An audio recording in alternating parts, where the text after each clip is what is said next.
Hey guys, welcome back to the channel. This is part 1 of our story.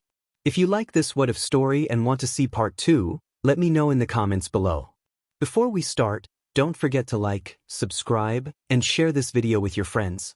Also, check the description for more great content and my playlist. This story was posted by 𝐿5580 on Wattpad. Now let's start. A villain of death controls 𝐿 to kill 2. The darkness is his home, where he destroys the light around him to make the world his lair. Capture is impossible unless he wishes it to be. He feeds on sorrow and is born from pain. What is he? A deep voice with red eyes peering from the dark speaks to his victims, declaring himself a threat and their reaper. As the sun rises on another day, the students of UA prepare for their graduation day to become heroes. This year, the Big Three have their turn to shine, alongside a student who has skipped grades. Although he has only 1 semester left, he is already further along than Class 1A, making him a celebrity at the school. As 𝐒𝐻𝐻 gets ready for another day, he hears the news on the television. His father sits on the couch, watching while his mother cooks breakfast. The news reports that pro hero Crust was found dead that morning, believed to be another victim of the drainer. Streetlights were found destroyed near the hero's body, which was also discovered with signs of having aged, as if drained of life. The police have not shared any evidence from the scene, but anyone following these cases knows that the killer leaves no clues behind. Misaki, 𝐒𝐻𝐻's mother, packs him a lunch and reminds him to stay safe and avoid dark alleys. 𝐒𝐻𝐻, feeling annoyed, brushes off her concerns, expressing that he knows how to stay safe and that he would prefer not to have a packed lunch. She playfully scolds him, raising a wooden spoon to throw at him, which he takes without arguing. As he leaves home, he passes someone from his past, heading in the opposite direction. 𝐒𝐻𝐻 avoids eye contact, feeling guilty because Izuku has had to endure many hospital checkups ever since the incident. He blames himself for what happened and has been working hard on his studies to make up for it. Once in class, Aizawa claps to get everyone's attention. He informs the students about the new student who has made history by jumping grades and joining the hero course for his last semester. Unfortunately, he won't be attending until tomorrow due to a doctor's appointment, and he is also doing a part-time internship at the hospital. Kirishima questions why the new student is joining them when they are behind him, and Aizawa explains that Recovery Girl has sent him to be their personal medic until graduation, warning them not to be reckless just because his quirk is strong. As lunch begins, the cafeteria doors open, and everyone falls silent. 𝐒𝐻𝐻 looks up to see Izuku walking in with their teacher. He stands up in disbelief, realizing that Izuku is the new student. Izuku approaches, and their eyes meet for a brief moment before 𝐒𝐻𝐻 looks away, gritting his teeth and insisting they need to talk after class. Izuku suggests the roof, but 𝐒𝐻𝐻 prefers to meet in the men's room across from their class, wanting Shifty Hair to be there as a witness. Izuku ponders whether 𝐒𝐻𝐻 blames himself for the incident, recalling how 𝐒𝐻𝐻's words had given him a reason to fight again. As they continue their conversation, 𝐒𝐻𝐻 expresses his frustration, but Izuku reassures him that he is still a friend and wants to help him heal. 𝐒𝐻𝐻 tries to run away, but Izuku grabs his shoulder, pulling him close and reminding him that no one will think differently of him. As 𝐒𝐻𝐻 breaks down and cries, Izuku calls Kirishima over, knowing he can help. After 𝐒𝐻𝐻 finishes, the class returns, and Izuku pulls out a tiny ring from his pocket, putting it on his index finger and flicking it with his thumb. Mike, curious, asks about the ring, and Izuku explains that it is a fidget ring. It helps Izuku calm down and stay focused. Mike commented that it was cool but wondered if it got in the way of treatment. Izuku explained that he wore gloves when he worked, so it wasn't an issue. Mike expressed his hope to see Izuku's quirk in action soon, to which Recovery Girl interjected, reminding Mike that it wasn't nice to wish harm on students. Izuku offered to show Mike his quirk and handed him and Recovery Girl night vision goggles. Mike looked at Izuku with confusion but accepted them. At that moment, 𝐻𝐻𝐻 rushed over, announcing that there had been an accident. Izuku quickly asked who was hurt, and soon, about 30 squirrels arrived with Aoyama and Kaminari. Izuku urged 𝐻𝐻𝐻 to tell him what happened, but 𝐻𝐻𝐻 seemed nervous. To ease the tension, Izuku smiled and prepared a table for them both, encouraging 𝐻𝐻𝐻 to drop the sides so they could get started. As the entire class gathered to see what Izuku's quirk was, even Aizawa appeared curious. With the night vision goggles on, the tent sides fell, plunging them into pitch darkness. The goggles revealed white fog emanating from Izuku's mouth, enveloping 𝐼𝐬𝐬 and Kaminari in a bubble. Izuku assessed 𝐼𝐬𝐬's injuries, noting 3 broken ribs and a minor concussion, while his mental state was unclear. Aizawa asked what was wrong, and Izuku requested to treat them first before explaining. Next, Izuku turned to Kaminari, who had a shorted nerve signal and a broken leg. 𝐿 commented on Kaminari's foolishness, and Izuku hooked him up to a generator with multiple cables. With a flip of 𝗂𝐻, Kaminari flinched but soon regained consciousness. Izuku placed goggles on him, and the fog focused on his broken leg. Kaminari winced in pain, but the discomfort ceased when Izuku pulled his hand away, announcing he was finished with him and moving on to 𝐼𝐬𝐬. Aizawa remarked that Izuku's quirk resembled 𝗟𝗟s. Izuku waved a hand over 𝐼𝐬𝐬's head, and from the small cut on his head, tiny blood clots emerged. As they continued to come out, Izuku focused intently on them. Before anyone could inquire further, he squished one with his hand. Aizawa approached and pressed Izuku against a table, demanding to know what he had just done. Izuku explained that he hoped to discuss it later but was compelled to reveal that 𝐼𝐬𝐬 was working for AFO and was the traitor. He had scanned for any possible quirk or monitoring device and had removed and destroyed it. Mike was astonished to learn that Izuku could remove quirks. Izuku clarified that he could only remove those that caused harm, not for any other reason. He provided an example with 𝗂𝗶H's quirk, which used his body as a fuel source. He also mentioned that he had invented a tool that would allow Kaminari to control his quirk without falling into harmful patterns. Izuku held up a pin that attached to Kaminari's jacket like a patch, explaining that it would keep him in full control of his abilities. Kaminari excitedly put it on, discovering he could manipulate electricity freely. Recovery Girl then offered to handle the rest, eager to help.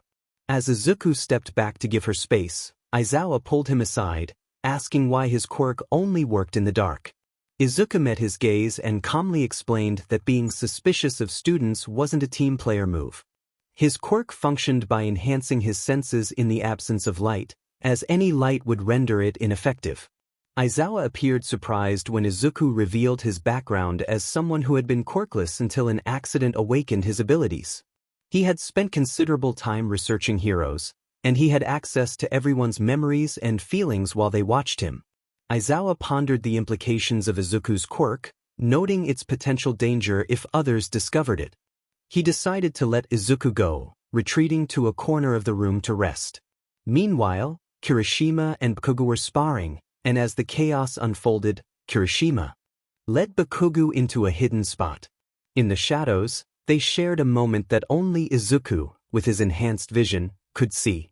Anger bubbled within Izuku as he clenched his fists. Shoto approached Izuku, inquiring if he was alright and if he needed Recovery Girl's assistance.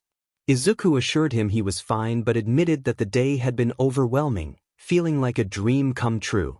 Shoto, noticing Izuku's distress, offered him a boxed lunch that his sister had made too much of. Izuku laughed, finding Shoto's kindness endearing and likening him to a cinnamon roll. Shoto clarified that he was simply being kind, and Izuku smiled, appreciating the moment. As class came to an end, Byakugo emerged from the shadows, his hero suit disheveled. Kirishima followed, helping him adjust. Izuku began to flick his ring, feeling a sense of urgency. Todoroki noticed and asked what was wrong. Izuku replied that he was simply too late to intervene. Sensing Izuku's distress, Todoroki wrapped an arm around him, suggesting that hugs could help. With a smile, Izuku felt his tension ease, grateful for Todoroki's friendship. After class, as everyone headed to the dorms, Byakugo took Kirishima into the men's room, hiding him in a stall while ensuring the door was cracked for Izuku to see. Taking a deep breath, Izuku opened the door to find Byakugo waiting for him. Byakugo confronted Izuku, apologizing for bullying him and expressing concern for his well-being. He admitted that he had always been Izuku's friend and wanted to know how he had acquired his quirk and what it truly did. Izuku could sense when someone was lying, and he believed Byakugo wouldn't deceive him. Byakugo, sitting on the counter to maintain some distance, challenged Izuku to be honest. The lights flickered rapidly, causing Izuku to nervously roll his finger against his ring. Bakugo, irritated by this new habit, approached him with heavy steps. Izuku stammered, trying to find his words, but Bakugo cut him off, insisting that he didn't need to hide anything. He gripped Izuku's arm tightly, causing him to wince. With a swift motion, Bakugo removed the ring and tossed it across the room, then pushed Izuku to the floor, pinning his arm behind his back. He demanded the truth, warning Izuku that he had seen who granted quirks and that this person was far from a hero. Izuku, realizing the gravity of the situation, recalled Bakugo's kidnapping by the League. Bakugo pressed down on Izuku's arm, but before he could respond, a loud, ghostly echoed through the school.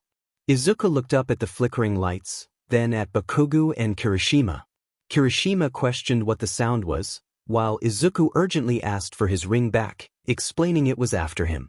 Without hesitation, Kirishima searched for the ring, but the lights suddenly went out. Bright, greenish-yellow eyes appeared between Bakugo and Izuku, and the eerie 𝐼𝐻𝐬 frightened Bakugo, causing him to step back. Izuku screamed, drawing the attention of the entity. Bakugo instinctively struck at the creature with his quirk, driving it away just as the lights returned. However, Izuku had vanished. Kirishima found the ring, but Izuku was nowhere to be seen, only his student ID and wallet remained. Scratch marks on the wall indicated a struggle, and a few drops of BLD were found in the hallway outside the bathroom. Bakugo, noticing the BLD, felt a surge of worry and anger as 𝐼𝐻𝐬 approached him, revealing he had witnessed everything. 𝐼𝐻𝐬 explained that as Izuku fled from the creature, he had been captured. The new teleportation quirk had manifested just as the shadow's claws had struck him. The flickering light above them burst, and a deep, echoing voice warned that it would find Izuku without the ring. 𝐼𝐻𝐬 rushed to 𝐒𝐮𝐬's office, where they discussed the urgent need to retrieve Izuku from the League while also contending with a hero killer. Kirishima suggested that returning the ring would protect Izuku from the Phantom, while Bakugo pointed out that Izuku's cell phone hadn't been left behind. 𝐒𝐮𝐬 praised their quick thinking and emphasized the importance of acting swiftly to prevent harm to Izuku. Meanwhile, Izuku regained consciousness to find himself surrounded by Spinner, 𝐿𝐻𝐻𝐿, Toga, 𝗟𝗶𝐻, and Shigaraki. He was chained to a chair, his arms restrained. As he attempted to speak, Shigaraki smirked, and Izuku realized he struggled to breathe due to an oxygen mask covering his mouth and nose. Shigaraki warned him not to use his quirk, revealing they knew about it and wanted it back. 𝗟𝗶𝐻 placed a hand on Izuku's shoulder, causing him pain, while Toga approached with a syringe to draw BLD. As they prepared to inflict more torment, the heroes and students were gearing up for a rescue mission, with 𝐒𝐮𝐬 tracking Izuku's location. Just as they were ready to act, Toga announced that Izuku had multiple quirks fused into one, but before they could delve deeper, the power went out, erasing all data on Izuku's quirk as the computer exploded. In the darkness, Shigaraki sensed movement and struck, inadvertently attacking Spinner. 𝗟𝗶𝐻, feeling a similar presence, struck at 𝐿𝐻𝐻𝐿. Izuku, seizing the moment, shielded himself as claws sliced through his restraints, allowing him to escape. 𝗟𝗶𝐻, Toga, and Shigaraki surrounded him, vowing he would pay for turning them against each other. As Izuku fled, he collapsed from BLD loss just as heroes approached. 𝐼𝐻𝐬 caught him, declaring it was time to go home. Kirishima placed the ring back on Izuku's finger, and Bakugo approached, insisting that once they returned, Izuku needed to reveal the truth about what had happened. Once Recovery Girl was tending to Izuku, Bakugo stepped outside the nurse's office to address everyone. He declared it was time for the truth about what really happened to Izuku. Rumors had circulated that he jumped off the middle school roof during an attack by a slime villain, leaving no one to help him until the last moment. 𝐼𝐻𝐬 recounted how he had rescued Izuku from the slime villain. After Izuku regained consciousness, he had tried to grab 𝐼𝐻𝐬 as he attempted to leave, which led to the escape of the villain contained in a bottle. They had a conversation on a nearby roof, and something was said that shouldn't have been. It was mentioned that without a quirk, he couldn't become a hero. The look on his face was haunting, a shadow of what it once was. As the protagonist walked toward the roof access door, a rustling sound from the fence caught their attention. Turning around, they saw him standing there. In a rush, they ran to him, but when Midoriya tore his notebook in half, the protagonist was distracted by their autograph being swept away by the wind. Midoriya had been so thrilled when it was signed, only for the paper to escape into the breeze. They snapped back to reality when he expressed gratitude for freeing him and proving someone right. He thanked the protagonist for liberating him from a futile dream, stating that now he wouldn't have to worry anymore. He would take the protagonist's place as number one, as he could no longer be used against him by villains. As the protagonist reached out to him, Midoriya took a leap, falling 8 stories below. An ambulance was called, and it was then that the news broke about young Bakugo being attacked. To save them both, the protagonist had to prioritize Bakugo first, hoping Midoriya could hold on. After rescuing Bakugo, they returned to the roof but found only BLD where Midoriya had fallen. They called every hospital until they located him under the care of Dr. Garaki. Nizu expressed concern about Garaki, who worked for a notorious figure. All Might questioned why Midoriya would be there. Aizawa suggested he might be a spy, but Nizu doubted that, recalling the dire condition of the 3 they had found. Midoriya had deep cuts, but Dabi, Toga, and Shigaraki were drained and covered in BLD. Recovery Girl noted that it was more than just cuts. Midoriya had burns, stab wounds, and BLD drained from him, with scratches that contained a toxin increasing his pain tenfold. It was a miracle he survived. Bakugo confirmed that this aligned with Midoriya's story about being hunted. Aizawa concluded that if that were the case, they needed to protect him. Aizawa stated that now that they knew Midoriya wasn't working for the enemy, they had to ensure his safety and keep him under watch. Nizu agreed that Izuku Midoriya would be placed under house arrest, with his friends assigned as guards. Aizawa left to retrieve one of his scarves from class storage, informing Bakugo that he would be on night shift with him while Mike taught during the day, ensuring Bakugo wouldn't be left behind. Kirishima stood outside the nurse's office as Aizawa prepared to restrain Izuku to his bed. The moment the scarf wrapped around one of Izuku's wrists to form loose restraints, his quirk enveloped him in a veil of black mist, causing the lights above to flicker. His fingers began to fidget with a ring, spinning the centerpiece, while his body shook and thrashed. With heavy breaths, he cried out in pain, his body contorting upward from the bed. Kirishima wondered what had been whispered to Midoriya earlier, recalling the last moment he saw them together. Izuku, still in distress, reacted violently. Bakugo burst in, calling out to him. Aizawa struggled to cancel the quirk barrier around Midoriya, noting that every attempt caused the lights to shatter. Bakugo questioned if any lights shattered when the barrier was up, to which Aizawa confirmed that it actually restricted Midoriya's thrashing, putting strain on his body. Bakugo noticed the BLD and held Izuku's hand, urging him to wake up. While unconscious, Izuku experienced traumatic flashbacks that made him physically react in fear. He heard the crunch of his bones and felt the weight of despair. He thought of his mother, wishing he could have been the son she wanted, strong enough to make her proud. As his eyes began to close, he saw a man in a suit approaching him, offering false comfort in his time of need. Izuku resisted, expressing his longing to give up on his dreams. The man taunted him, suggesting that heroes would always disappoint. He proposed a dark alliance, claiming that the protagonist was the reason for Izuku's suffering. Izuku pushed the man's hand away, realizing he possessed a quirk that could be powerful in the wrong hands. Suddenly, Izuku awoke to a horrifying sight, strapped to a bed with bandages covering his body. His childhood doctor entered, announcing that now they could make use of his quirk. He instructed Izuku to think of quirks he knew, promising to read his thoughts on a monitor above his head. The doctor warned against trickery, stating that whatever Izuku chose would be used on him. The procedures were brutal, involving various methods that tested the limits of Izuku's endurance. After 3 months, he found himself wishing for death. In a moment of desperation, he pointed to 6 quirk vials, hoping to escape his torment. Everything went dark for a moment before the doctor's voice echoed, expressing regret over losing him and planning to dispose of him without anyone knowing. In a surreal experience, Midoriya felt himself break free and go after the doctor. After confronting him, he noticed a shadow looming and took the ring that prevented the 𝐻𝐻𝐻 from attacking, making his escape.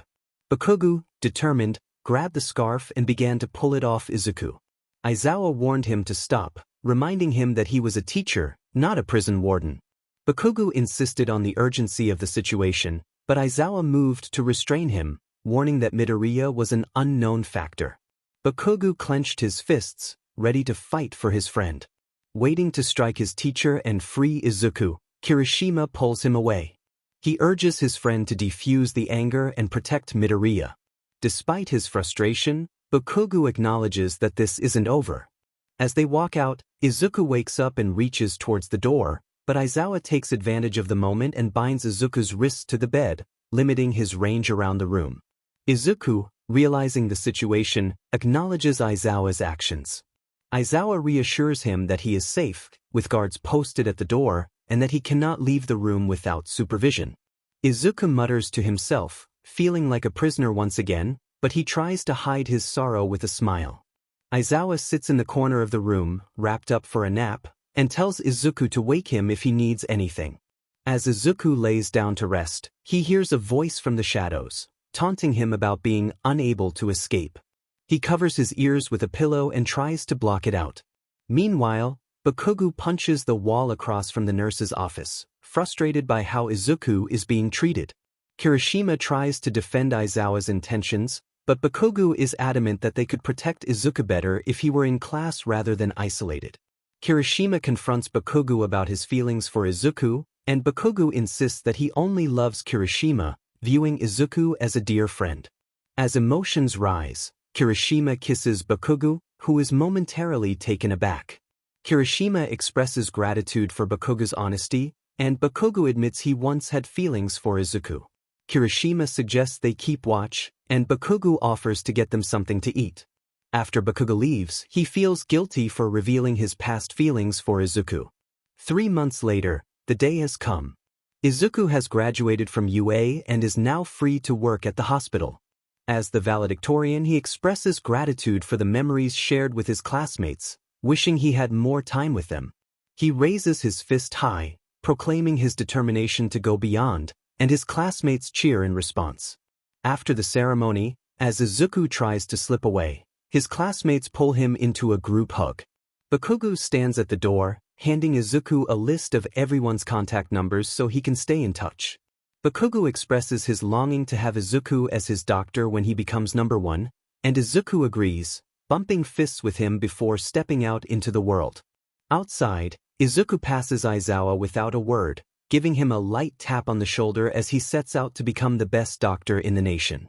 By the time everyone else graduates, Izuku has achieved that title. On the first night without the students in the halls, 𝐼𝐬𝐻 reflects on his pride for them. Suddenly, strange noises come from the nurse's office, prompting him to investigate. The room is pitch black, and he suspects a prank from Denki.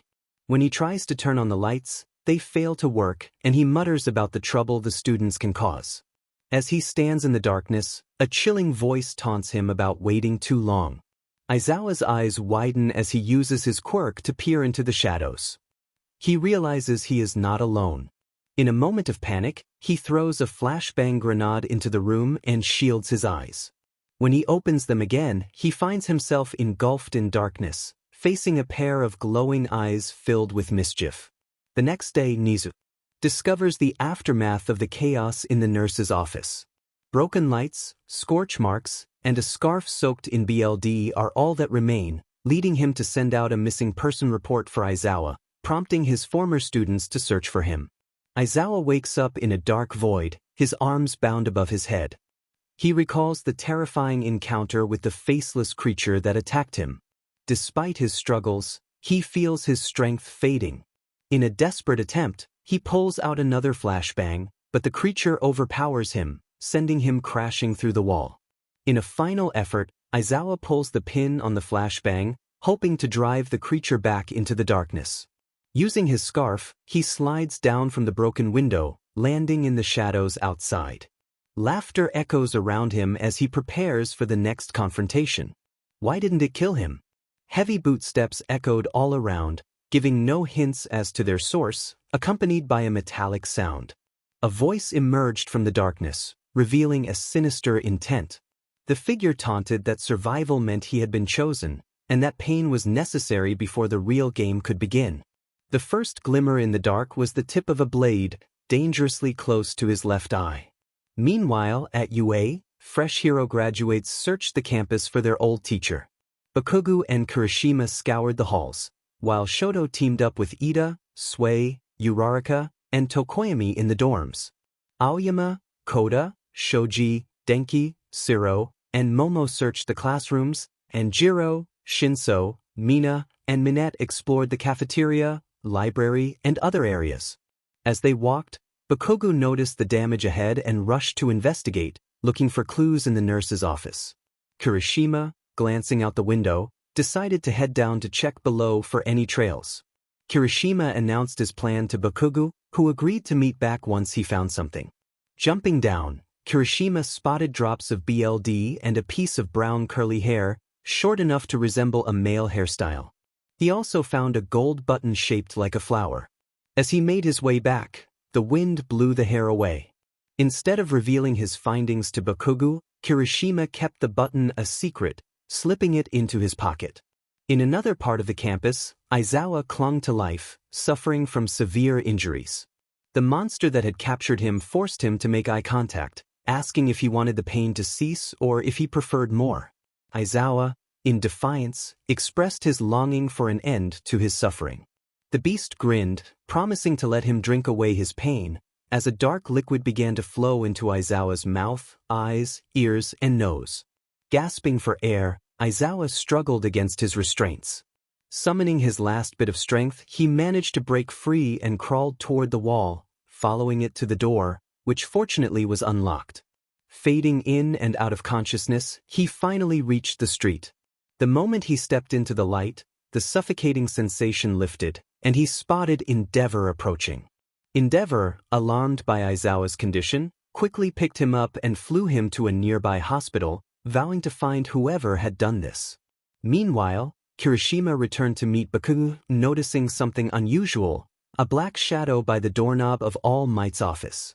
As he took a closer look, he saw eyes staring back at him. Before he could react, the door clicked shut, and an explosion erupted, catching Kirishima in the blast. He attempted to use his quirk, but the force shattered it before he could defend himself. As Izuku wiped the sweat from his brow after attending to another patient, he stepped outside to find 𝐼𝐴𝐴𝐴 arguing with a nurse about the urgency of Aizawa's condition. Izuku approached, demanding his trauma team, insisting that they couldn't wait any longer. The nurse hesitated, but Izuku firmly asserted that the hospital's policy prioritized the most severe injuries.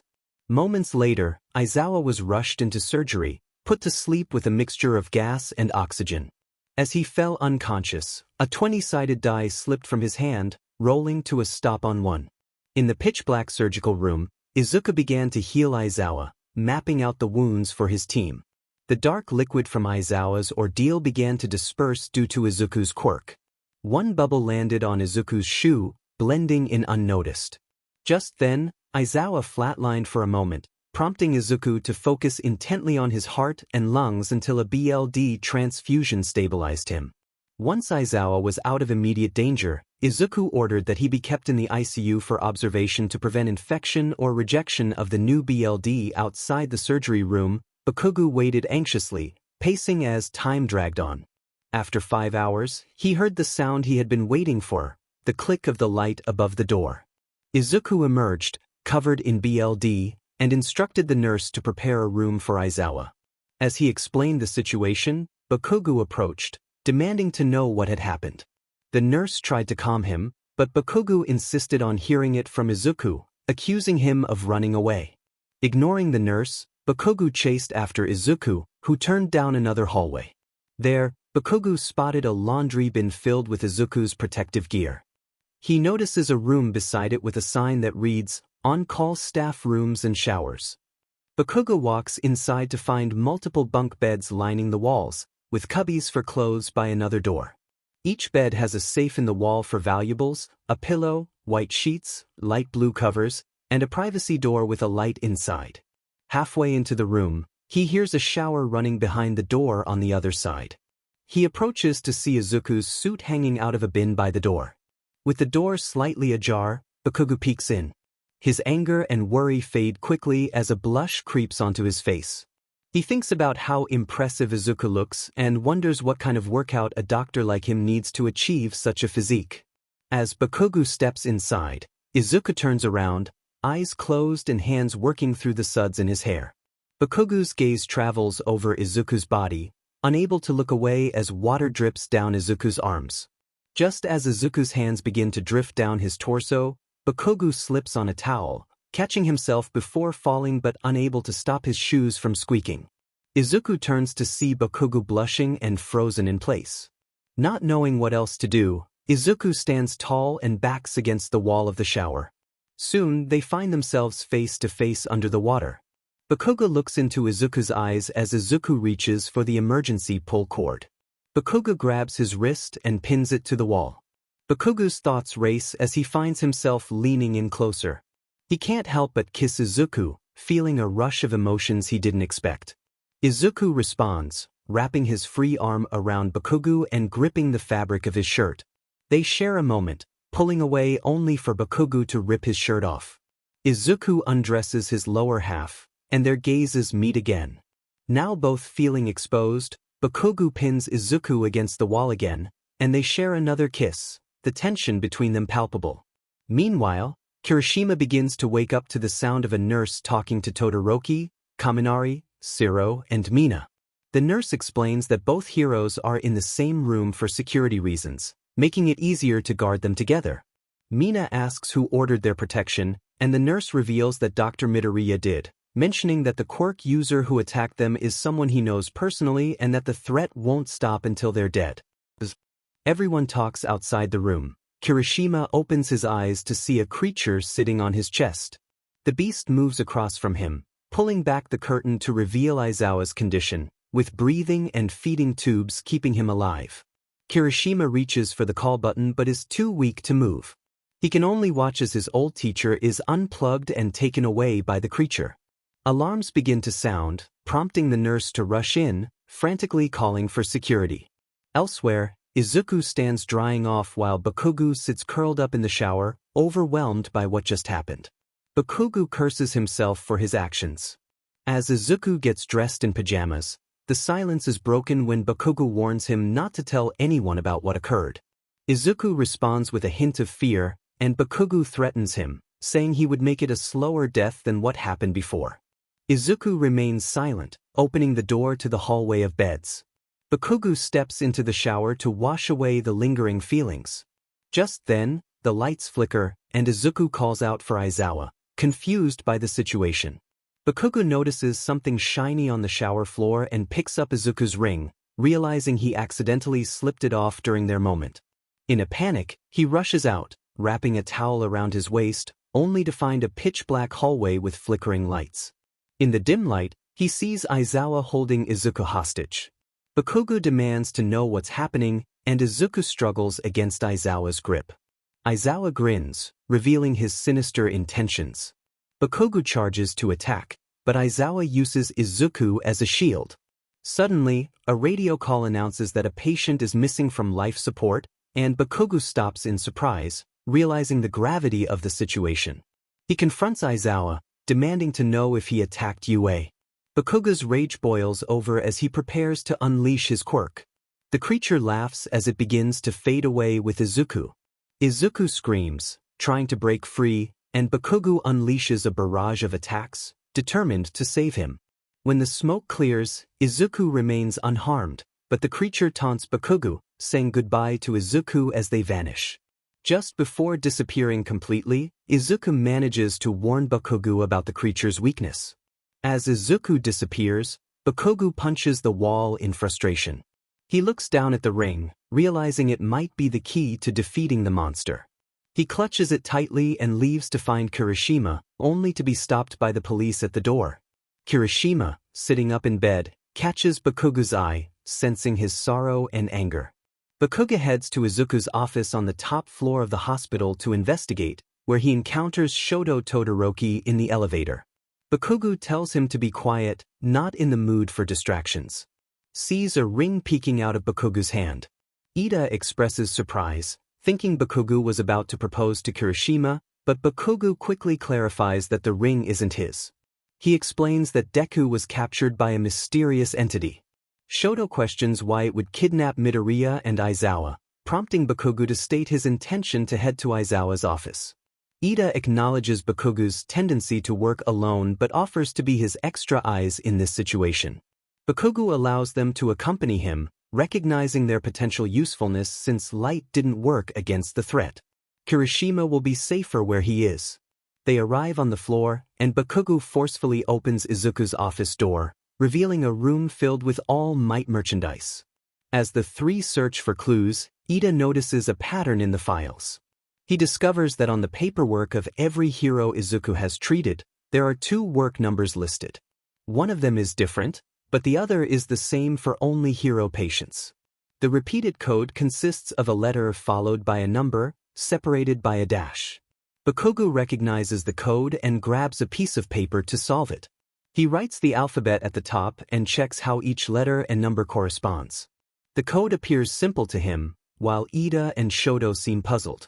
Iida asks what Bakugo is doing, and Bakugo explains that each letter has a number before the dash, which he is using to decode the message. He notes that the letters and numbers repeat, making it easier to decipher. After 10 minutes of focused effort, they crack the code. The message reads, "Beyond the silver veil stands the shadow before you. You need only to pierce through the veil to see what has been lost. My name you ask? Well, rather answer, I take heroes to fuel my hunger. Negativity keeps me here, waiting for you in the dark. Give me what has been lost." Bakugo expresses frustration at the riddle, while Shoto points out that some letters are capitalized. Iida notes that silver is all capitalized, prompting Bakugo to pull out the ring, leading them to realize that the answer is weakness. Bakugo then states they need to figure out what a Wraith is. At that moment, Denki arrives, pushing Kirishima in a wheelchair. Kirishima reveals that he asked Denki for help to escape for a moment to talk. Bakugo smiles softly at Kirishima, thanking him. Denki shares his experience with Wraiths from playing Dungeons & Dragons, explaining that they are ghostly phantoms of those who have died or are close to death. He elaborates that Wraiths can create phantoms from people who have recently died in tragic circumstances and can control them. Sunlight weakens Wraiths, but in dimly lit areas, they can extinguish nearby lights. While Denki explains, Kirishima searches for clues and discovers one of Izuku's vests, noticing that the buttons match one he found at school. He contemplates whether Midoriya is the Wraith or being controlled by it and decides to investigate further. Kirishima tells the others he'll be right back, mentioning he has a treatment to receive from Recovery Girl. Denki offers assistance, but Kirishima declines, stating he can call a nurse if needed and urges them to focus on getting Midoriya back. After receiving treatment, Kirishima leaves the hospital and contacts Tamaki, asking for help and sharing an address. Tamaki agrees to meet him. While waiting outside, Kirishima tries to call Tamaki, but the line is interrupted by sounds of a battle. He hides in the bushes as he sees 𝐼𝐼𝐼 approaching Midoriya's house, using a key to enter. Kirishima wonders what 𝐼𝐼𝐼 is doing there and decides to enter the house since the door is unlocked. As he explores the main floor, he finds a memorial for Izuku's mother, who passed away shortly after he started high school. He notices a door beside the stairs leading to the basement. 𝐼𝐼𝐼's voice echoes, suggesting that Midoriya cannot escape his fate. Kirishima sends a text to his friends for backup, but the message fails to send due to a lack of signal. Undeterred, he proceeds down to the basement. As Kirishima descends, he sees 𝐼𝐼𝐼 standing over Izuku, who is gasping for air as shadowy fog attempts to envelop him. 𝐼𝐼𝐼 taunts Izuku, suggesting that his struggles are futile. Kirishima feels a surge of anger as he watches Izuku in distress, realizing he must help him but knows he is outmatched without backup. Just then, Izuku gathers his strength and stands, challenging 𝐼𝐼𝐼. 𝐼𝐼𝐼 snaps his fingers, and phantoms of those thought to be dead appear around them. 𝐼𝐼𝐼 declares that he can control 7, but the presence of Dabi, Toga, and Shigaraki should be sufficient to intimidate Izuku. Izuku, however, smirks and takes a deep breath, drawing in the fog. He asserts that while 𝐼𝐼𝐻 may have once controlled these quirks, he has 𝐒𝐮𝐲𝐻𝐬 them. Aizawa, witnessing the confrontation, prepares to intervene. As 𝗟𝗶𝗸, Toga, and Shigaraki began their assault on 𝐼𝐻, 𝗟𝗶's flames forced 𝐼𝐻 against a wall. Toga moved in to corner him, while Shigaraki approached from below, prompting 𝐼𝐻 to leap away. 𝐼𝐻 pondered why his regeneration was being hindered, just as he attempted to teleport them away, only to realize they were merely a distraction. Looking up, he saw Izuku enveloped in a shroud, declaring that it was time for 𝐼𝐻 to disappear for good. Izuku seized 𝐼𝐻, and Kirishima watched in disbelief as Izuku's grip caused 𝐼𝐻 to bleed from his mouth, nose, eyes, and ears. 𝐼𝐻 began to age rapidly, transforming into a frail husk. Kirishima, feeling the urgency to retreat, stumbled and fell, creating a loud noise that caught Izuku's attention. Glancing at the stairs, Izuku spotted Kirishima before he dashed away, commanding him to get out. Kirishima sprinted toward the door, but the encroaching fog pulled him back with such force that the wind slammed the door shut behind him. He found himself dragged back into the basement, pinned against the wall by the fog. Izuku floated closer, their eyes locking, his glowing with a greenish-yellow hue. He demanded to know how Kirishima had found them. Gritting his teeth, Kirishima turned his head away, but Izuku insisted that they would get answers, no matter the means. From the fog, spikes emerged, piercing Kirishima's hands and arms, eliciting a scream that released a white mist visible only to Izuku. As Izuku inhaled the fog, blood dripped from his mouth.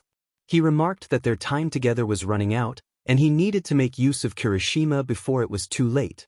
The black fog released Izuku, chaining him to a chair beneath where Kirishima was pinned. Kirishima questioned whether they were not working together, recalling a button found by the school. Izuku explained that 𝐼𝐻 had forced him out, and the damage done was more significant than anticipated. For years, 𝐼𝐻 had sent out calls for help, yet no one had come to his aid.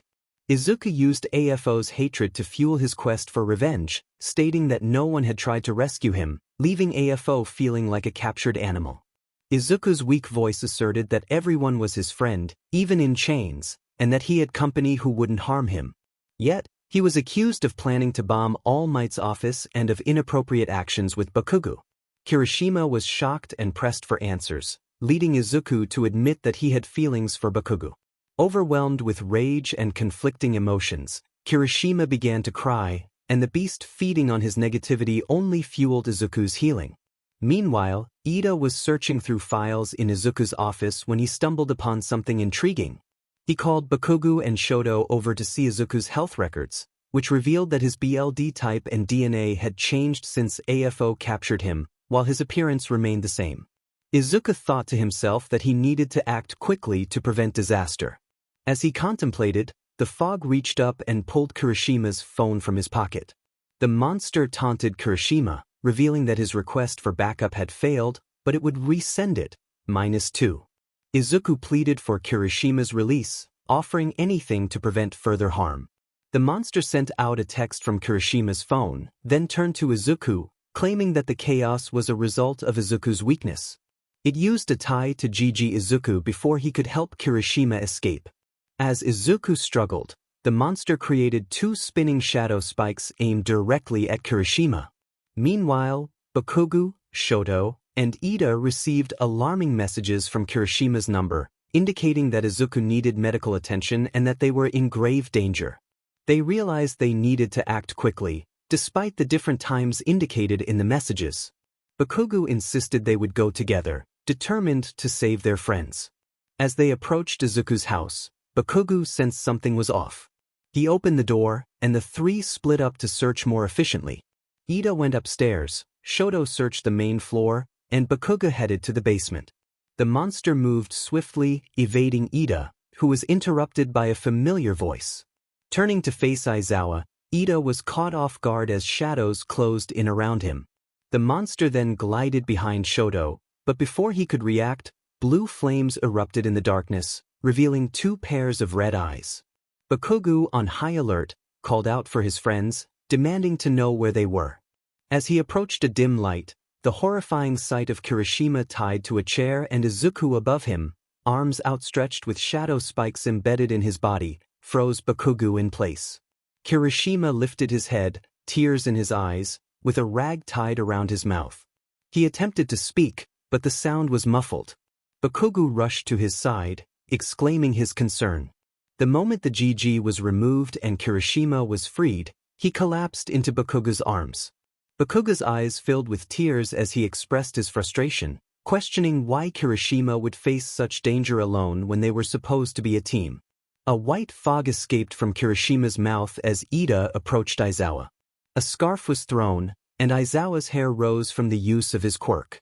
Dabi, Toga, and Shigaraki charged in to ambush Todoroki. Kirishima smirked, remarking on their teamwork, but his body began to change, transforming into Izuku. In that moment, Bakugo found himself pinned down, his arms restrained behind his back, with Izuku on top of him. As Bakugo prepared to fight back, he noticed Izuku's eyes had turned red, and his hair was standing on end.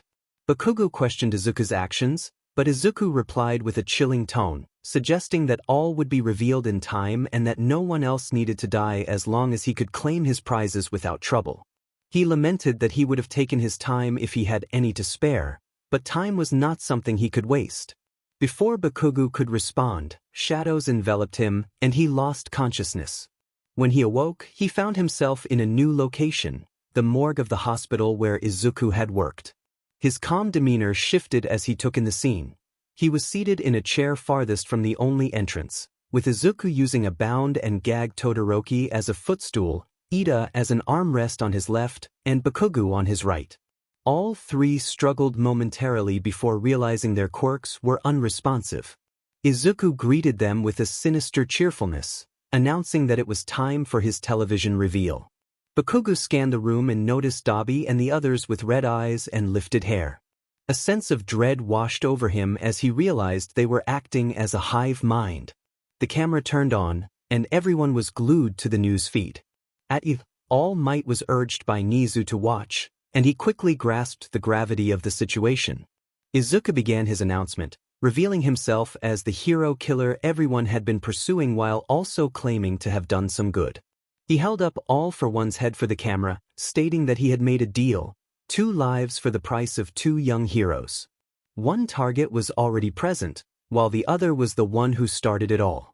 He ominously addressed his former mentor, promising to wait.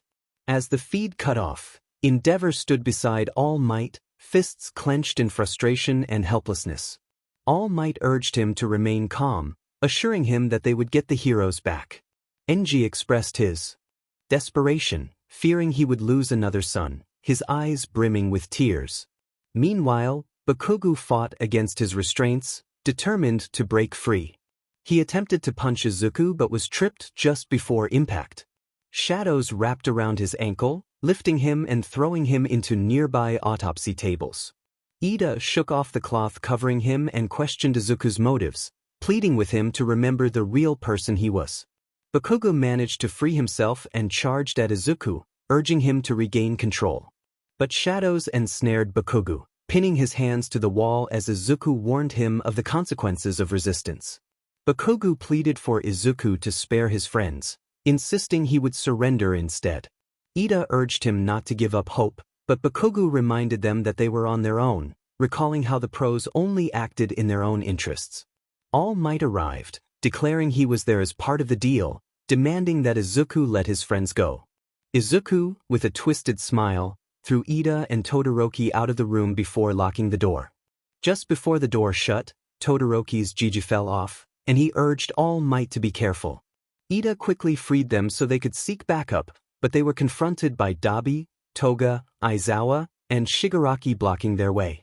As the 2 heroes prepared to fight, Dabi was knocked out cold by a powerful punch, while Shigaraki was slammed against the wall by tentacles, and Toga was absorbed into Fatgum's form, leaving Aizawa to confront the situation. Bakugo was released from the shadow's grip as Izuku began to laugh and cry hysterically, reveling in the chaos he had created. All Might called out to Izuku, but he abruptly stopped, reaching into his pocket to pull out something that made both Bakugo and All Might tense for an attack.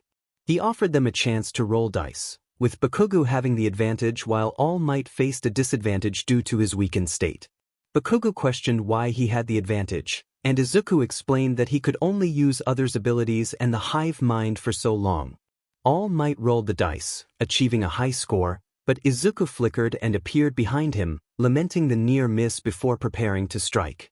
𝐼𝐻𝐻𝐬 intervened just in time, knocking Izuku away before All Might could be harmed.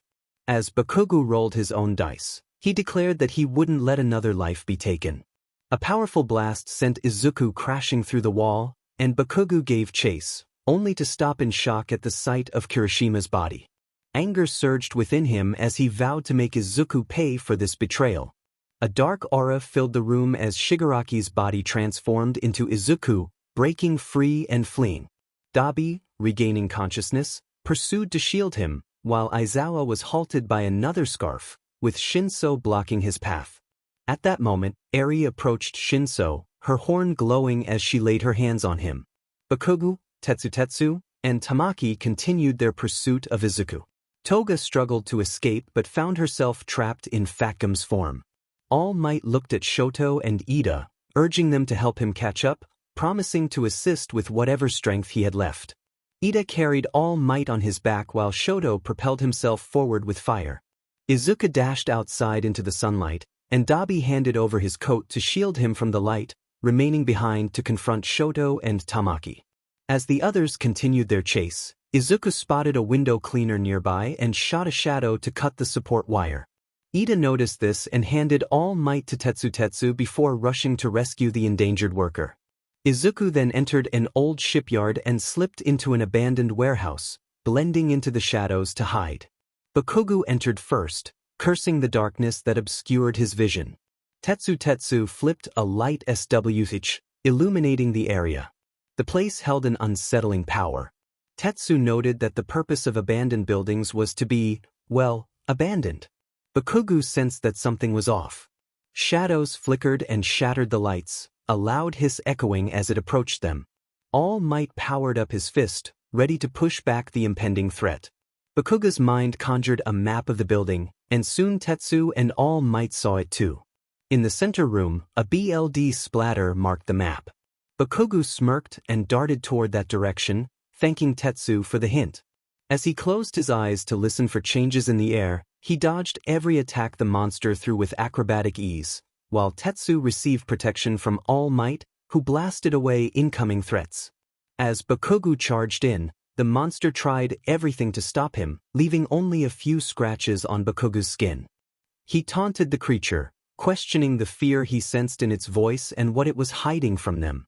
Reaching the door, 𝐼𝐻𝐻𝐬 charged up a blast to break it down, but the lights flickered on, revealing the monster shielding the door with its body. Caught off guard, 𝐼𝐻𝐻𝐬 halted mid-attack. 𝗪𝗪𝗪 questioned the monster's sudden surrender, and All Might approached the doorknob, warning against it. The monster revealed that explosives were attached to the door, threatening to destroy everything within a city block. 𝐼𝐻𝐻𝐬, frustrated, demanded to know why the monster suddenly cared about lives, suspecting it was hiding something. The monster proposed a deal. It would surrender if they promised not to enter or look inside the room. It claimed that a hero killer was imprisoned within, and keeping the door shut was a fair exchange. 𝐼𝐻𝐻𝐬, filled with anger, charged his fist to attack, but suddenly a pulse hit everyone, canceling their quirks. 𝐼𝐻𝐻𝐬 felt weak and dizzy for a moment. The monster explained that the room had a self-protection system that would send pulses for 30 minutes if quirks were used near the door, giving time for the police to arrive. As the monster surrendered, All Might used the moment to cuff it, expressing that there was still good inside. The monster retorted with bitterness, still harboring hatred for what had happened in the past. As the police skirted the creature away, its rage-filled eyes masked deeper sorrow and tears. Before leaving, it questioned how they managed to navigate the dark building. 𝗪𝗪𝗪 credited the mental map with the bloodstain, while Izuku's eyes darkened with shadows as he looked down, muttering to himself about the monster's pitiful last-ditch effort. 3 days later, 𝐼𝐻𝐻𝐬 sat beside Kirishima in the hospital. Aizawa's bed was nearby, where Mike, 𝗪𝐻𝐻𝐬, and Eri sat. 𝐼𝐻𝐻𝐬 questioned the purpose of the situation, expressing frustration over the futility of it all. 𝗪𝐸 tried to explain that families and loved ones would want to hold on, but 𝐼𝐴 shouted that it was a waste of power if it couldn't bring them back. Mike reminded him that attempts had been made, but there was no cure for death. 𝐼𝐴 stormed out as the mortician entered to take Kirishima away. 𝗪𝐸 tried to follow, but Eri stopped him, understanding that 𝐼𝐴 needed time alone. As 𝐼𝐴 left, Denki, Siro, and Mina entered the hospital. Denki hesitated, sensing 𝐼𝐴's intense focus. Mina warned him not to approach, knowing 𝐼𝐴 was on a mission. 𝐼𝐴's eyes seethed with anger as he headed to 𝐼𝐴rys prison. After clearing safety checkpoints, he met All Might to question Midoriya. The cell was brightly lit, leaving no shadows, and Midoriya was suspended by chains, a muzzle mask tightly fitted around his face. When the guards announced visitors, the muzzle released, allowing Midoriya to speak. He greeted them with sarcasm, and All Might began to ask questions, setting aside the paperwork.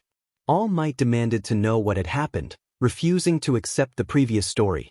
Midoriya responded, sharing his unfiltered truth about the day everything changed. He recounted how 𝐼𝐴 had urged him to jump off a roof, believing he could be reborn with a quirk, while All Might had told him that his dreams were impossible without one. That moment had felt liberating, but the aftermath left him broken and alone, with no one to comfort him. All Might defended his actions, stating he had to save 𝐼𝐴 from danger, but Midoriya countered that he could have asked for help. He expressed that heroes should provide reassurance and support, not just fight. His tears flowed as he recounted the horrors he faced while being held captive, unable to move or speak due to his injuries. He stopped the bleeding by carefully adjusting the bones that had protruded from the skin, patched up the wounds, and performed surgery to address the internal bleeding while the patient remained conscious. Afterward, communication was limited to a computer screen that he connected the patient to.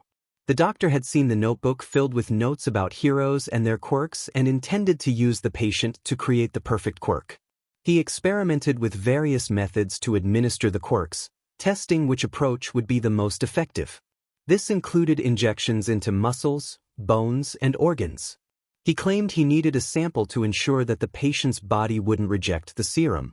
In desperation, the patient attempted to end their own life again, this time using the quirks being administered, only to find themselves in this dire situation. 𝐼𝐴 was puzzled by the findings in the doctor's office, questioning why the patient's DNA and BLD type kept changing.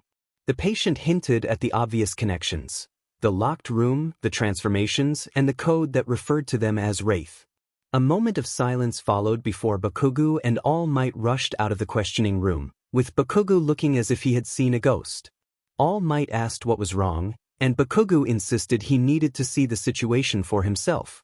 However, All Might reminded him that they couldn't enter the room without the doctor, who was the only one who knew how to open the door safely. Other heroes and police had confirmed the presence of explosives by the door. 𝐼𝐴 recalled a detail from the arrest: the doctor had glared at the door in anger when he was informed about the mental map. It became clear that the Midoriya they had just spoken to was not the real one, but a version created from a quirk combination seeking help. As the muzzle was about to be locked back on, the powers suddenly cut out, freeing the patient from their mechanical restraints. A black fog swirled away from the body, revealing Shigaraki's form as it escaped through the vents. A police officer monitoring the power panels expressed concern, hoping they could stop him, fearing they had made a grave mistake in letting him go. All Might called for a crew to assist in the fight and rescue the real Midoriya, while 𝐼𝐴 flew them to the location for a stakeout. 𝐼𝐴 inquired about the backup heroes, demanding assurance they wouldn't be weak. He was informed that 2 heroes capable of using silver would be joining them, enough to hold the doctor's attention while 𝐼𝐴 finished the job. 𝐼𝐴 smirked, cracking his knuckles in anticipation of the fight. After a few minutes, Tetsu and Tamaki arrived, ready for battle. They concealed themselves behind a metal storage system, silently watching the door in hopes of the doctor's appearance. Tetsu questioned whether the doctor would show up, suggesting he might be able to anticipate their plan. Tamaki, feeling nervous, believed there was one aspect the doctor wouldn't expect. As the sun began to set, rustling sounds echoed down the hall. Taki prepared to act, and the fog stopped at the door before darting into the box where they were hiding. Sweat dripped from their brows as they wondered what the fog was up to. Soon, the box opened, revealing a figure resembling Midoriya. Tamaki, trembling, stepped forward, stating he had something the doctor wanted in exchange for bringing back his friend. He revealed that he had captured 𝐼𝐻𝐻𝐽 and 𝐼𝐻𝐼𝐻𝐽, who appeared unconscious and bound. 𝐼𝐻𝐻𝐽 was shocked, questioning Tamaki's betrayal. Tamaki blushed, setting the two heroes down by the door, and the doctor agreed to the exchange but insisted it would have to wait until he was finished. As the doctor entered the code to unlock the door, Tetsu rushed forward to ambush him with a silver-coated hand. The doctor, unimpressed, remarked on the predictability of the ambush. Izuku frowned in disappointment before kicking 𝐼𝐻𝐻𝐽 into Tetsu. 𝐼𝐻𝐼𝐻 quickly freed himself from the ropes and headed for the open door, while shadows approached. Tamaki used his tentacles to restrain the doctor, who defiantly claimed that he wouldn't be stopped. The doctor revealed that he had consumed silver before the fight, which would give him an advantage. As the shadows left his body, they revealed one of the missing heroes.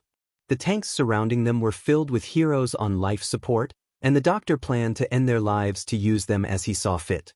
𝐼𝐻𝐻𝐽 broke free and flew to each tank, destroying them in a fiery explosion. The doctor, realizing he was out of options, camouflaged into the darkness, extinguishing all lights. The heroes donned night vision goggles, scanning their surroundings. 𝐼𝐻𝐻𝐽 spotted the monster lurking behind him and shouted a warning, but it was too late. Tetsu felt a sharp pain as an arm pierced through him, and he fell to the ground. 𝐼𝐻𝐼𝐻 rushed to check on him, giving the doctor the opportunity to slip into the room. 𝐼𝐻𝐻𝐽 growled, ready to pursue, but Tetsu urged him to take the silver blade he had thrown. 𝐼𝐻𝐻𝐽 caught it and dashed into the room just before the door locked behind him. The lights flickered on, and 𝐼𝐻𝐻𝐽 removed his goggles, scanning the area. The doctor taunted him, claiming he had only one body left to fight with. 𝐼𝐻𝐻𝐽 declared that the doctor wouldn't use that body as a shield, as it would be suicidal. The doctor laughed ominously, hinting at something 𝐼𝐻𝐻𝐽 would soon discover. As 𝐼𝐻𝐻𝐽 searched the room, he heard a heart monitor beeping from behind a curtain. He pulled it back to reveal a computer with a long text screen. As he read, he realized this was how Izuku had been communicating. It began with old texts from when he was first kidnapped, followed by desperate pleas for help detailing his pain, and then a long silence with just dates recorded. A video clip caught 𝐼𝐻𝐻𝐽's attention, and he clicked on it. The doctor appeared on screen, discussing the quirks needed for their 𝐼𝐻𝐼𝐻 to grow stronger. The robotic voice listed various abilities, including the power to absorb negative emotions and create minions from the recently deceased. Great choice, but that many quirks might be dangerous. The payoff would be worth it, wouldn't it? With that, multiple needles are loaded into a device to inject him all at once. His body contorts in pain before he flatlines. A Nomu is instructed to keep him alive. They need to tweak the formula. Two Nomu work together to revive him, but not before a shadow emerges and strikes the doctor down in a swift manner. A hand grips his throat, and he withers away like a 𝐼𝐻𝐻𝐽 reads the text below. I tried to die, but now I'm trapped in a loop of hell. He continues reading until he sees the update from today. My wish will soon be fulfilled. I can feel my life slipping away. It's only a month ago that I found out the worst news. When I die, the quirk will go on a rampage. It'll only kill because that's what it was built for. I've tried to push 𝐾𝐿's rage to the point of killing me, because I know he'll be able to save everyone once it's defeated. My last bit of life's breath will heal everyone and return things to normal. So please hurry, 𝐾𝐿. I don't even have the strength to see with its sight anymore. 𝐼𝐻𝐻𝐽's eyes begin to water. With a quick wipe, he turns around to open another curtain. The smell of decay hits him like a wall, along with the sight of Izuku's condition. His body is covered in sores, muscles so thin that only bone is visible, his once chubby cheeks have sunken in, hair matted from neglect, tubes and IVs everywhere, and his bones fused in incorrect positions because they weren't set properly before healing. A Nomu approaches from behind 𝐼𝐻𝐻𝐽. He turns around ready to fight, but it keeps walking, carrying 2 4-bags. It hooks them up to Izuku as the other 2 bags hang empty. 𝐼𝐻𝐻𝐽 falls to his knees as tears flow down his cheeks. He struggles to understand why Izuku wants him to end his life. He thinks back to their childhood, their time at UA, and even moments in the shower. He recalls how he has already lost one person he loves and pleads silently not to lose Izuku too. The robotic voice of Izuku echoes in his mind, expressing trust and love, urging Bakugo to become the #1 hero and carry their dream forward. Tears roll from Izuku's eyes as he forces a small smile. Just as Bakugo reaches to wipe the tears away, the lights cut off. One Nomu powers a generator to keep Izuku alive while the other heads for the breaker box. Bakugo readies himself for a fight. Only a red light dims the room. Fog begins to creep in, moving past Bakugo. As it approaches Izuku, the Nomu shoots spikes at it. Bakugo rushes over, intercepting the spikes with a powerful knee strike, knocking the creature away. He declares that he won't let it harm Izuku. The creature taunts him, suggesting that he wants to do it himself, calling him a selfish hero. Bakugo insists that he wants to save Izuku and would give his life for him if necessary. The Nomu responds, stating that it thrives on Bakugo's emotions, gaining power from them. In a swift motion, it gets behind Bakugo and pins him against the wall by his throat, lifting him off the ground. It expresses satisfaction in not having killed him before, relishing the chance to watch as Izuku takes his last breath. Bakugo struggles to break free, but the fog wraps around his leg, twisting it painfully. He holds back a scream of pain, glaring at the creature in defiance. The Nomu drops him onto the floor, commanding him to stay while it grants Izuku his final wish. With a few heavy breaths, Bakugo lifts his arm to blast the creature away, but it retaliates by breaking his wrists, separating his hands in one swift motion. The Nomu then turns its attention to Izuku, preparing its strongest attack, claiming that once Bakugo is gone, it will have no weaknesses. The Nomu charges at the fog, but no matter how hard it tries, it can't land a blow. The fog effortlessly impales the Nomu with each attack. Eventually, the fog grows bored and dismisses the Nomu with a wave of its hand, causing it to lose its head. However, the headless Nomu manages to wrap its arms around the fog, showing loyalty until the end. The sound of an explosive within the Nomu causes the fog to burst a hole in the ceiling, throwing it high up. The blast lights up the night sky for a moment, rattling the building. Bakugo leans over Izuku with the silver blade that Tetsu gave him, apologizing for everything he has done. He expresses regret for bullying Izuku as a child, for not supporting him when he needed it most, and for not saving him sooner. He declares his love for Izuku. Just as he does, the creature charges at them in rage, trying to stop Bakugo. In a moment of desperation, Bakugo kisses Izuku, leaning further over him. The consistent beeping of machines becomes white noise to Bakugo, drowned out by the sound of his tears dripping onto Izuku's chest. He releases the silver blade embedded in his own chest and stands up, adrenaline coursing through him, masking the pain. Shadows cover his eyes as he confronts the beast, blaming it for everything. The creature laughs, feeding off Bakugo's emotions, declaring its completion as Wraith. Bakugo, filled with rage, declares that the creature has it wrong. Izuku would never want to kill anyone. It was born from regrets of weakness, not revenge. As Bakugo's body begins to smoke from a quirk awakening, Tamaki sees this from outside the room and pulls Tetsu and All Might in. Tamaki warns them about Bakugo's gauntlets boiling with smoke. As Bakugo locks eyes with the beast, he prepares for the final confrontation. Silence enveloped the area as the structure around Bakugo disintegrated in a brilliant flash of light. Bakugo's determination shone through as he faced the advancing beast, declaring that it would never see Deku again, for it would not survive where Deku was headed. The creature continued its relentless approach, gripping Bakugo by the throat and attempting to drain his life force. Yet, Bakugo remained resolute, envisioning the powerful energy of nuclear fission within himself. As he began to bleed, the heat from the explosion caused the BLD to evaporate. With fierce defiance, he proclaimed his readiness to face whatever came next. The explosion erupted with a thunderous boom, sending shockwaves through the area. Tamaki struggled against the force of the blast but quickly regained his footing.